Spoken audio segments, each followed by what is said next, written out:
कोई चारा न रहा तर्क ताल्लुक के सिवा, कोई चारा न रहा तर्क ताल्लुक के सिवा, बीच में पड़ गए कुछ लोग दरारों की तरह। नाजरीन, मैं हूं बिस्मिल्लाह आफ्ताब आलम और आप देख रहे हैं उर्दू हिंदी नॉलेज चैनल। देखिए, अपना जो सिलसिला चल रहा था उसी में हम बात करते हैं और आज जो भी क्वेश्चन होंगे सारे पढ़ाए हुए होंगे। उसके बावजूद आपको इस प्रैक्टिस में देखना है कि आपके कितने क्वेश्चन सही होते हैं। बात आज होगी टीजीटी और जीआईसी का जो पेपर होने वाला है इसके लिए। आइए पहले सवाल पर हम लोग बात करते हैं बगैर टाइम अपना खराब किए हुए। और पहला सवाल आपको स्क्रीन पे दिख रहा है कि किस दक्कनी बादशाह ने हाफिज शिराजी को हिंदुस्तान आने की दावत दी थी। तो इसमें आपका आंसर क्या सही होने वाला है। उम्मीद करता हूं सभी का आंसर सही होना चाहिए। क्या आपका आंसर सही होगा? अब्दुल्ला कुतुब शाह, मोहम्मद शाह बहमनी, आदिल शाह और साथ ही साथ में एक नाम आपको नीचे दिख रहा है इब्राहिम आदिल शाह। देखिए, सबके बारे में हम लोग पहले बात कर चुके हैं, इसलिए क्वेश्चन के आंसर पर ही डायरेक्ट बात करेंगे। और आंसर इसमें जिस बच्चे ने दिया होगा बी, एकदम उसका राइट आंसर होने वाला है। आंसर होगा मोहम्मद शाह बहमनी। फटाफट सभी लोग देखिए, कुछ जो चीजें हम इंपॉर्टेंट चीजें बताएंगे वो तो आपको नोट करना ही करना है, तो इनके बारे में आप जानते हैं। अब इसके बारे में क्या चीजें आपको सही समझने की जरूरत है। देखिए, ये बहमनी जो है, मोहम्मद शाह बहमनी जो था, इसने जो है शिराजी को हिंदुस्तान आने की दावत दी थी। दूसरी बात, बाकी जो नाम आपको दिख रहे हैं ये कुतुब जो है गोलकुंडा से इनका ताल्लुक है, इनका बीजापुर से है, इनका भी बीजापुर से है। तो ये सभी के सभी बादशाह तो जो हैं वो दक्कन के ही हैं, दक्कन के ही बादशाह हैं। लेकिन इसमें जो दावत देने का काम किया है वो मोहम्मद शाह ने किया है। उम्मीद करता हूं सभी का आंसर सही हुआ होगा। अब अगला सवाल देखिए, उससे पहले ये अपनी स्क्रीन पर किताब दिखती है, इसको मंगा सकते हैं जिसको प्रैक्टिस करना है।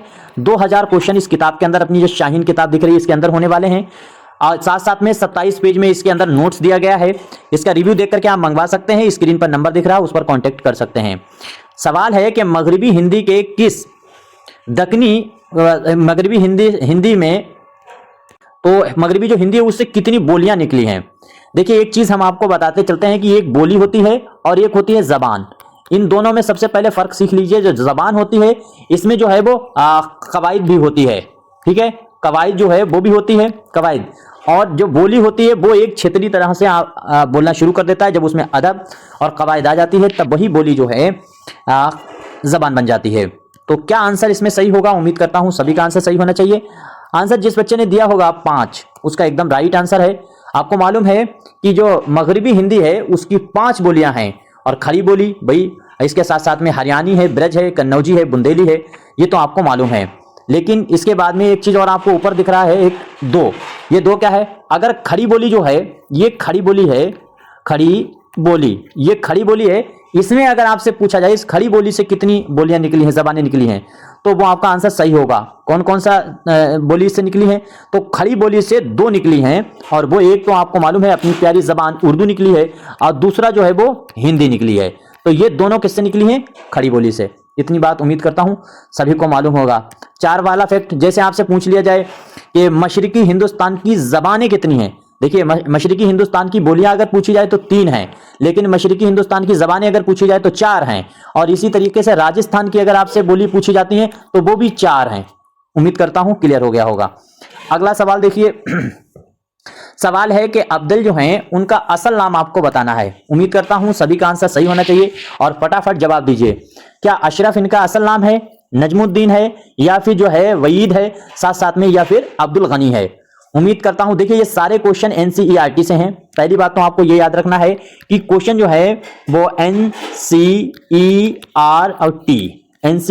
जो होती है, इसकी अगर स्थापना एनसीईआरटी की पूछी जाए तो 1961 में हुई थी।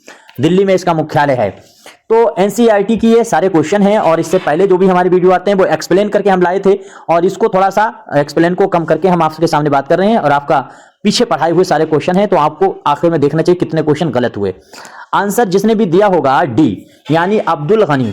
हमने कई बार बात की थी कि जो ये बंदा है जिसको नाम हम लोग अब्दुल कहते हैं और इनकी किताब आपको मालूम है, इसकी किताब का नाम है इब्राहिम नामा।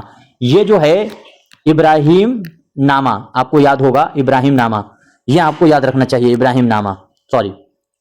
तो इब्राहिम नामा इन्हीं की किताब है। और दूसरी चीज, इनको जो है वो इनका बीजापुर जो है वो बीजापुर का पहला अदबी कारनामा भी इसको कहा जाता है कि अब्दुल की लिखी हुई किताब है इब्राहिम नामा अभी हम बात कर रहे थे इस इब्राहिम नामा पर। तो ये जो किताब है इब्राहिम नामा, ये किताब दक्कन का पहला अदबी कारनामा कहा जाता है, इसलिए बहुत इंपॉर्टेंट है, इसे आपको याद रखना चाहिए। दूसरी बात, अब्दल जो हैं इनका असल नाम कहीं कहीं तो आपको मिलेगा ये, यानी अब्दुल गनी, और कहीं कहीं पर इसका असल नाम जो है वो अब्दुल्ला भी मिल सकता है। तो आपको कंफ्यूज नहीं होना चाहिए, ये दोनों असल नामों के तौर पर इन्हीं के माने जाते हैं। इतनी बात आपको मालूम होगी। बाकी जैसे ये अशरफ है, ये आपको मालूम है अशरफ किसका असल नाम है, और साथ ही साथ में ये जो नजमुद्दीन आपको दिख रहा है, ये भी आपको मालूम है कि नजमुद्दीन किसका नाम है। तो इन पर हम लोग बात ना करके आगे देखते हैं। अब ये सवाल देखिए, सवाल है कि दर्जा झेल में से किसका असल नाम सिराजुद्दीन अली था। तो सिराजुद्दीन अली, उम्मीद करता हूं, क्या आबरू का असल नाम है, क्या आरजू का असल नाम है, क्या मजमून का है, क्या जो है फाइज दहलवी का है। तो किसका असल नाम जो है, ये जो यहाँ पर नाम दिख रहे हैं, इतने लोगों के असल नाम आपको हर हाल में रटे होने चाहिए। और भी 2-3 नाम हैं मजमून वगैरह के साथ साथ में हातिम का नाम असल याद रहना चाहिए। तो ये जो है, उम्मीद करता हूं सभी का आंसर सही होना चाहिए। इसमें जिस बच्चे ने जवाब दिया होगा फर्स्ट, उसका आंसर एकदम राइट सही होने वाला है। यानी आरजू का नाम आपको याद रखना है, इनका नाम है आरजू का, और इसे हर हाल में अपने पास नोट कीजिए, नाम है सिराजुद्दीन अली। तो ये नाम असल इन्हीं का है। अब इनकी अगर पैदाइश अगर पूछी जाती है तो आपको याद रखना है 1687 में इनकी पैदाइश हुई है, 1687, और 1756 में जो है वो इनका इंतकाल हुआ है, 1756 में इनका इंतकाल हुआ है। उम्मीद करता हूं याद रहेगा। बाकी जैसे मजमून है, इनका असल नाम जो है वो आपको मालूम है शरफुद्दीन है, या फाइज दहलवी हैं, इनके फाइज दहलवी का नाम जो है वो असल आपको याद रखना बड़ा इंपॉर्टेंट है। हो सकता है अगली कभी क्वेश्चन हम बनाएंगे तो इनका असल नाम हम आपसे पूछ लें। तो इस तरह से आपको याद रखना है। सदरुद्दीन मोहम्मद खान जो है वो इनका नाम है, इनका असल नाम आपको नोट करना चाहिए सदरुद्दीन। फटाफट नोट कीजिए, सदरुद्दीन, सदरुद्दीन। तो सदरुद्दीन मोहम्मद खान, ये इनका असल नाम है। थोड़ा लिखने की मुझे प्रैक्टिस नहीं है स्क्रीन पर, तो लेकिन मैं हम बताते हैं तो उसको नोट कर लीजिएगा। अब एक इसमें नाम आपको और दिख रहा है, मजमून का तो आपको मालूम ही है, इनके बारे में चर्चा होती रहती है।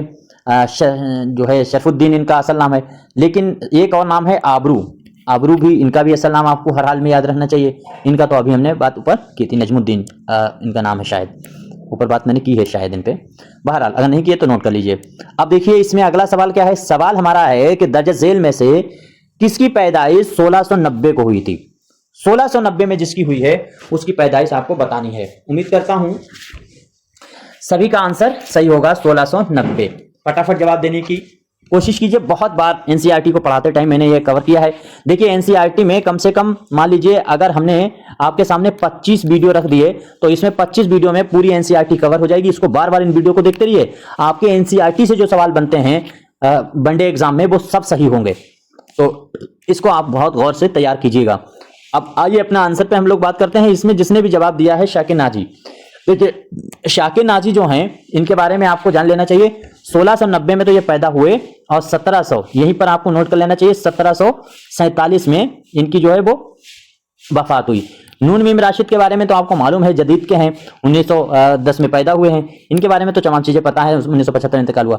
यहाँ पर एक नाम दिख रहा है अंजाम, इसका दरअसल आप में से किसी की पैदाइश पता हो तो बताना चाहिए। इंतकाल इसका मुझे याद है 1746 में हुआ है, 1746। मजमून एक नाम आपको दिख रहा है, मजमून बहुत इंपॉर्टेंट है। तो मजमून जो है वो 1600, नोट कीजिएगा, 1689 में मजमून पैदा हुए। तो मजमून 1689 में पैदा हुए, इनके एक साल बाद शाकिर नाजी पैदा हुए हैं 1690 में। इनके बीच में सिर्फ 1 साल का फर्क है। 1734 में जो है वो इनका इंतकाल हुआ है, 1734 में मजमून का। उम्मीद करता हूं याद रहेगा। आप आगे देखिए, अगला सवाल है कि दर्जा झेल में से किस शायर के यहां खारजियत, ये देखिए बहुत इंपॉर्टेंट है। देखिए ऐसी चीजों को अगर आप 80 ग्रेड के मेंस का एग्जाम देना चाहते हैं तो हम आपको बहुत जरूरी चीजें बता दें कि अभी ही अगर आपके पास डिग्री नहीं है, बीए की डिग्री, देखिए बीए जो है, बीए की डिग्री और साथ साथ में जो है वो बीएड की डिग्री, इन दोनों की डिग्री हर हाल में मंगा लीजिए। सिर्फ 15 दिन का टाइम दिया जा रहा है मेंस में फॉर्म भरने के लिए, उसकी डिटेल पर हम वीडियो में बात कर चुके हैं, वो जरूर देख लीजिएगा। अगर आप में से जो भी बच्चा 70 क्वेश्चन ऊपर कर चुका है तो उसे ये सारे कागज अपने फटाफट इकट्ठा करना चाहिए। साथ ही साथ में ये कागज आपको चाहिए हैं, उन्होंने मंगवाए हैं। ऑनलाइन करने के बाद जो ऑनलाइन का फॉर्म निकलेगा वो, और साथ साथ ये सारे कागजों की फोटोकॉपी, हाई स्कूल है, इंटर है, बीए है, बीएड है, इनकी सबकी फोटोकॉपी आपको आयोग में भेजना है स्वप्रमाणित करके। खैर, हम अपने टॉपिक पर बात करते हैं। तो इसमें खारजियत है, तसन्नो है, रियाल लफ्जी है, और मुश्किल जमीन में शेर कहने का किसका हुनर था, कौन वो शायर है। उम्मीद करता हूं क्या मीर तकी मीर हैं। तो मीर तकी मीर की आपको मालूम है यासियत की शायरी है, नाउमीदी की शायरी है, महरूमी की शायरी है, गुर्बत की शायरी है, ये तमाम खूबियां इनकी हैं। फलसफाना शायरी किसकी है, मिर्जा गालिब की। मुश्किल जबान जो अगर पूछा जाए तो मिर्जा गालिब के वहां है, लेकिन मुश्किल जमीन पूछा गया है तो आंसर आपका सही होने वाला है शाह नसीर। तो शाह नसीर जिसने भी जवाब दिया है वो आपको मालूम होगा। इसके बाद में महबूब से बिछड़ने की बातें, अपनी तकलीफा और परेशानियों की जो क्या कहते हैं हुक्मराना चीजें होती हैं, उनकी शायरी खूबी जो है वो बहादुर शाह जफर के कलाम में मिलती है। आई थिंक ये क्लियर हो गया क्वेश्चन। अब इसके बाद आगे देखते हैं। देखिए, अच्छा ये आपके सामने फिर आ गई है, ये शाहीन किताब है जिसको आप मंगवा सकते हैं। इसमें आपको मालूम है कि 2000 को जो एमसीक्यू हैं इनको जरूर प्रैक्टिस को लगाइएगा। प्रैक्टिस ही मूल मंत्र होता है आपको नौकरी दिलाने का। और दूसरी बात याद रखिएगा कि जो उर्दू में वैकेंसी इस बार आई है, अगर इसमें सेलेक्ट आप नहीं हुए तो अगले 5-6 साल तक आप सेलेक्ट नहीं होंगे, किसी भी कीमत पे नहीं होंगे, ऐसी वैकेंसी नहीं आएंगी। एक ही बार में जो कुछ करना है अभी कर लीजिए, जो पिछड़ गया वो पिछड़ जाएगा। तो इसको मंगा करके अगर देखना चाहो उसका रिव्यू देख करके इसको मंगा सकते हैं, और अपना भी जो नजरिया है वो दे सकते हैं, तासुरात बयान कर सकते हैं। दर्ज झेल में से किस सन में बहादुर शाह जफर के बारे में है कि वो तख्त नशीन हुए थे। ये बात मैंने एक्सप्लेन में आपको कई बार बताई है। देखिए, बहादुर शाह जफर और साथ साथ में जो औरंगजेब था, औरंगजेब, उसने जो है, इन दोनों ने, बहादुर शाह जफर और औरंगजेब ने ही मुगलिया सल्तनत का बंटाढार किया है।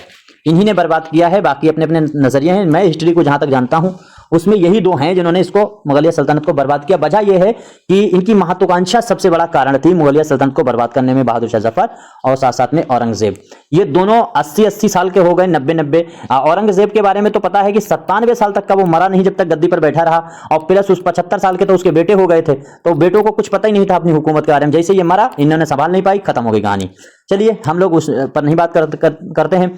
तो आंसर आपका जिसने भी दिया है 1837, उसका आंसर एकदम सही है। 1837 में गद्दी पर बैठे, 1775 में तो ये पैदा हुए थे, 1862 में इनको फांसी दे दी गई थी, 1858 में इनको गिरफ्तार किया गया था। तो सारे नोट इंपॉर्टेंट हैं, कर लीजिएगा इनको अपने पास। एक बार फिर से देख लीजिएगा, बहादुर शाह जफर गद्दी पर बैठे हैं 1837 में, पैदाइश इनकी हुई है 1775 में, इंतकाल इनका हुआ है क्या कहते हैं, इनको काला पानी भेज दिया गया, वहां इनकी मौत जो है 1862 में हुई, और 1858 में जो है वो इनको गिरफ्तार किया गया था अंग्रेजों की तरफ से। इतनी चीजें क्लियर हो गई। और बहादुर शाह जफर का देखो शेर हम इसका बार बार पढ़ते रहते हैं, जो पूछा जाता है वो, जैसे तोड़ी मरीज गम ने तेरे इस तरह से जान, घबरा के गम गुसार सिरहाने से हट गए। कई बार मैं रिपीट करता रहता हूं, इंपॉर्टेंट है यह। इसका एक शेर बहुत बहुत वेरी वेरी इंपॉर्टेंट है, नोट कर लेना चाहिए बहादुर शाह जफर का। और वो शेर है, मैं वो मजनू हूं कि जिंदा में निगेवानों को, मैं वो मजनू हूं कि जिंदा में निगेवानों को, मेरी जंजीर की झनकार ने सोने न दिया। तो ये दोनों शेर आपको याद रखना चाहिए, बहादुर शाह जफर के हैं। इसके बाद में अगला सवाल आपके सामने स्क्रीन पे है, और दर्ज झेल में से, यहाँ पर जेल गलत लिखा है, जाल बनना चाहिए, कि वालिद का नाम जो है वो करीम मोहम्मद शाह था। अब करीम मोहम्मद शाह किसका वालिद नाम है? क्या अमीर मीनाई के हैं, राशिदुल खैरी के हैं, अब्दुल हलीम शरर हैं, या फिर निज़्म तबातबाई हैं? उम्मीद करता हूं सभी का आंसर सही होना चाहिए। तो जिस बच्चे ने जवाब इसमें दिया होगा अमीर मीनाई, उसकी एकदम बात बिल्कुल सही है। इनके वालिद का ही नाम ये जो है वो करीम मोहम्मद शाह था। तो करीम मोहम्मद शाह, देखिए हम ये सारी चीजें हम पढ़ा चुके हैं, लेकिन हम एक इसे रिवीजन कह सकते हो, या इसको हम प्रैक्टिस करा रहे हैं, जल्दी जल्दी उनको रिवाइज करा रहे हैं, क्योंकि कम टाइम है और काम ज्यादा है। आप ये मत समझिएगा आपके पास टाइम बहुत है, जब पेपर आएगा तो बच्चे बहुत हैं और सब तैयारी कर रहे हैं, कहीं ऐसा ना हो कि आपके हाथ से ये मौका निकल जाए। अब अमीर मीनाई जो हैं, इनकी पैदाइश हम आपको कई बार बता चुके हैं, 1828 में ये पैदा हुए। दूसरी बात, इनका इंतकाल अगर आपसे पूछा जाए अमीर मीनाई का, अमीर मीनाई का अगर इंतकाल पूछा जाता है तो इनका इंतकाल जो है वो 1900 में हुआ। तो दो बातें अमीर मीनाई के बारे में ये पता चल गई, असल नाम भी इनका पता चल गया है। उम्मीद करता हूं इतना चीज, देखिए मीनाई खानदान से इनका ताल्लुक था, ये बात आपको याद रखना चाहिए। बाकी देखिए राशिदुल खैरी है, इसके बारे में तो हमने कई बार आपके सामने बता ही दिया है राशिदुल खैरी के बारे में, लेकिन फिर भी एक बार हम फिर से रिपीट कर देते हैं। 1800 इसकी पैदाइश अगर पूछा जाए तो 1868 में हुई है राशिदुल खैरी की, और राशिदुल खैरी जो हैं इनका इंतकाल 1936 में हुआ। 1936, यहाँ पे नोट कर लीजिएगा, 1936 में इनका इंतकाल हुआ है राशिदुल खैरी का। और राशिदुल खैरी की असल नाम जो है वो आपको मालूम है मोहम्मद अशद, हमने इनका नाम आपको बताया था राशिदुल खैरी का, वो याद है। दिल्ली में ये पैदा हुए थे। और सैयदा का लाल जो है इनका बहुत इंपॉर्टेंट जो है लिखा हुआ तसनीफ है, सैयदा का लाल, किसका? राशिदुल खैरी का।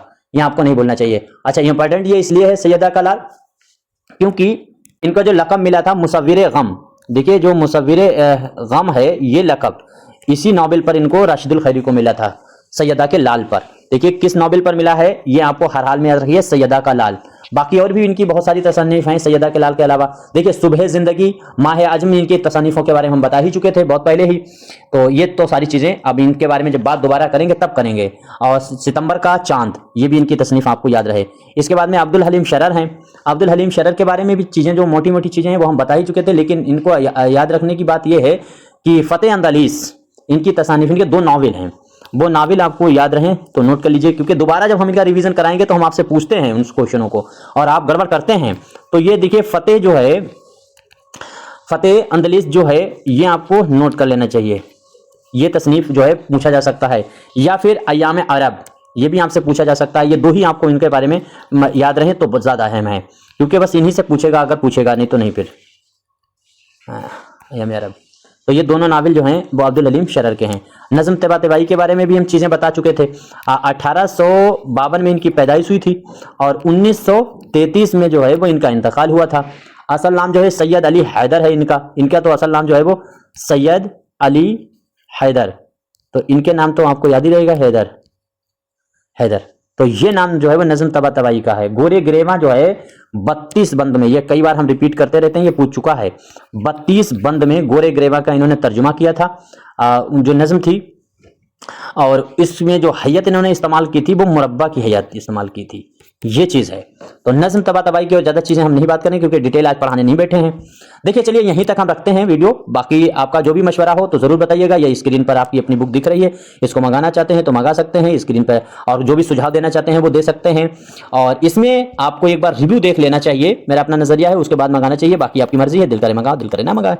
तो ये TGT और GIC दोनों के लिए, यहाँ से आप अगर देखेंगे, हम आपको दिखा दें पहले, ये आप यहाँ से देखेंगे तो ये जो है वो UP TGT के लिए 2026 और 25 में एग्जाम जो होंगे उनके लिए इंपॉर्टेंट है। तो बाकी आपकी मर्जी है। शुक्रिया, खुदा।